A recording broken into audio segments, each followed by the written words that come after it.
আপনারা লয় কি তা কইতাম কইন যে মাঝে মাঝে নিজের রান্না নিজে খাই ব্যাক করলে যে আমি এতলা মজা করে কেমনে রান্ধি এর লেগে তো মাইশের আমার এতলা প্রশংসা করে। আসসালামু আলাইকুম সকল থেকে এরম আসুন আবার আয়া পড়ছি আপনার লেগে নতুন একটা রেসিপি লইয়া। আজকে আমি আমনে করে দেখাইয়াম কেমনে আপনারা রাজকীয় স্বাদে খাসির মাংস বুনা করবেন। আর এমনি যদি বুনা করে দেন একবার কারণে ব্যাগকে মনে করেন আপনার প্রশংসা তো করবো লগে আঙ্গুলও চাটবো। আমার বাড়ির মানুষ তো অনেক প্রশংসা করে আমার যে তুই এটা কেমনে রান্ধস। পরে আমি কিছু একটু বিবেচনা করছি বুঝছেন, বিবেচনা করে দেখলাম যে আসলেই তো আমি এতলা মজা করে কেমনে রান্ধি, যারা চিন্তা করলাম আপনারা লগে একটু শেয়ার করি, দেখি আপনারাও আমার একটু প্রশংসা করেনি, কিপটামি করবেন না একদমই বুঝছেন নি।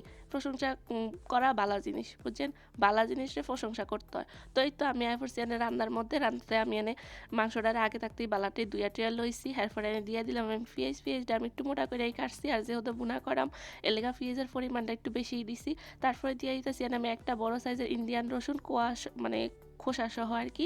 এরপরে দিয়ে দিলাম 5-6টা কাঁচামরিচ দিয়ে দিতেছি 2 টেবিল চামচ আদা রসুনের গুঁড়া, আমি এনে গুঁড়া ব্যবহার করছি, আপনারা চাইলে পেস্ট ব্যবহার করতে পারবেন। আমার আদা রসুনের পেস্টটারই শেষ হয়ে গেছে। তারপর আরও দিয়ে দিলাম 1 টেবিল চামচ জিরার গুঁড়া, 1 টেবিল চামচ ধনিয়ার গুঁড়া, 1 চামচের একটু বেশি হলুদের গুঁড়া দিয়ে দিলাম, 1 টেবিল চামচের মতো গরম মশলার গুঁড়া। তারপরে দিয়ে দিলাম আমি আস্তা গরম মশলা, মাঝারি সাইজের 2 টুকরা দারচিনি, 5-6টা লং, 5-6টা এলাচ দিয়ে দিলাম, স্বাদ মতো লবণ। তারপরে দিয়ে দিলাম আমি আধা কাপ সরিষার তেল, চেষ্টা করবেন রান্নার মধ্যে সরিষার তেলটা দেওয়ার লেগে। এরপরে দিয়ে দিলাম আমি 1 টেবিল চামচ মরিচ বাটা, এটা আমি বালা করে পানি দিয়া ব্লেন্ডারে মরিচটারে মানে ব্লেন্ড করে লইছি, আপনারা চাইলে ফাড়াতেও বাইটটা লইতে পারেন, কোনো সমস্যা নাই। এরপরে তো এটা আমার মাখা জাকা হয়ে গেছে, ঝাঁকা নাকা দিয়া একটু এটারে আমি এখন ডাকনা দিয়া চুলাত বহাইয়া দিয়াম। চুলাত বহাইয়া আমি মিডিয়াম আছে অপেক্ষা করুন 5-6 মিনিট। 5-6 মিনিটে মনে করেন যে মাংসের গায়েতে বেশ কিছুটা পানি বাইরে যাইব। এরপরে আমি এটার একটু নাড়াচাড়া দিয়াম, নাড়াচাড়া দিয়ে এটার আমি আবারও ডাকনা দিয়া রাখা দিয়াম মিডিয়াম আছে মাংসের গায়ের থেকে পানি বাইরানোর লেগে। আবারও মনে করেন ডাকনা দিয়ে যখন 5-6 মিনিট রাইখা দিবেন মিডিয়াম আছে, দেখবেন মাংসের গায়ে তো অনেক কিছু পানি বাইরাইব, এই পানিটা দিয়েই চেষ্টা করবেন মাংসটা রান্না করার লেগে।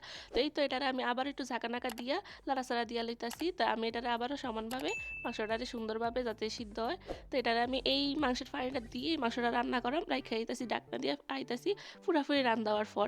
আর আপনারা লগে তো কইতাম মনে হয় না, আজকে আমি খাসির মাংস লইছি, আর আপনারা চাইলে গরুও লইতারেন, কোনো সমস্যা নেই। তবে আমার কাছে খাসির মাংসটা অনেক ভালো লাগে, যারা আমি খাসির মাংসটা লইছি। আর খাসির মাংসের পরিমাণ কিন্তু আসলে 2 কেজির মতো।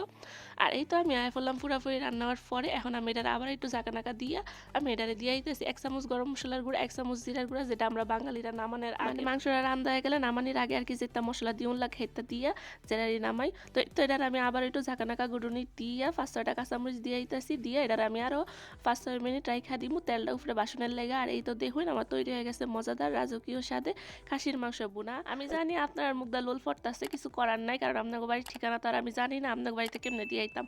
তো রেসিপিটা কিরকম হয়েছে অবশ্যই কমেন্ট করে জানাইবেন। আর রেসিপিটা ভালো লাগলে অবশ্যই আপনারা বাড়িতে ট্রাই করবেন, ভিডিওতে একটা লাইক দিয়ে সুন্দর একটা কমেন্ট করে যাইবেন।